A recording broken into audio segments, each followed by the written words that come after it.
Morning. সকাল হয়ে গেছে অনেকক্ষণ আগেই। বাবালার খানুর ম্যারাথন প্রসেস চলছে। মাম্মাম খানু করাতে করাতে হাঁপিয়ে গেছে, হাঁপিয়ে গিয়ে লাস্টে নিজে চা খেতে বসে গেছে।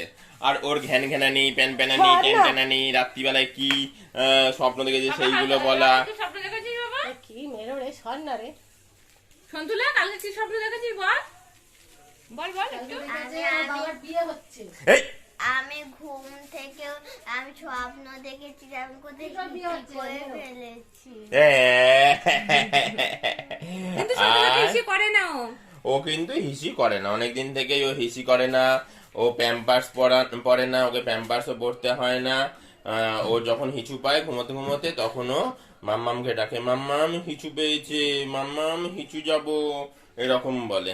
অথবা হচ্ছে নড়াচড়া করে, ঘুম ভেঙে যায়, তারপরে হচ্ছে মাম্মাম হিসুতে নিয়ে যায়। সে মাঝ রাত্রিবেলা হোক, ভোর রাত্রিবেলা হোক, যখনই হোক। আর সেলফি স্টিক নিয়ে তোমার কায়দা কানুন কি? সেলফি স্টিক নিয়ে না, আজকে সকাল থেকে একটু মুডটা অফ রয়েছে, স্কুল খোলার চিন্তা ঢুকেছে মাথায়। ও ছুটি ছুটি ছুটি, আর কত ছুটি খাবে? হ্যাঁ, আর কত ছুটি খাবে? স্কুলে যাবে না, ও বাড়ি থেকে রবীন্দ্রনাথ ঠাকুর হবে, বাড়ি থেকে পড়াশোনা করবে। তা ওর মামাই বলেছে পাশে জানলা আছে তো, জানলা থেকে বাইরে দেখবে রবীন্দ্রনাথ ঠাকুর তৈরি হবে।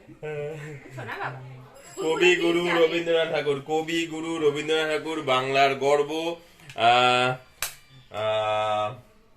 ভুলে গেছে কিছু বলতে গিয়ে। কত সালে নোবেল প্রাইজ পেয়েছিল? জানি না, অত ভালো স্টুডেন্ট নই।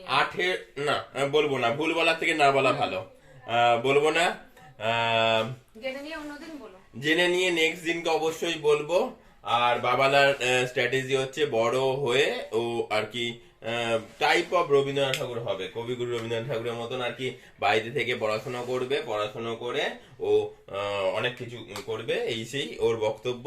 ওগুলো নিজে মুখে বলে, বাট এই মুহূর্তে বলছে না, আমরা শুনি। সপ্তাহ মাথায় রাখতে পারি না, তার জন্য বলতে পারলাম না। আমরা এখন চা খেয়ে নিই, চাটা ঠান্ডা হয়ে যাচ্ছে, আর পাকুমের ব্রেকফাস্টটা কমপ্লিট করিয়ে নিই। চলো সবাই টাটা।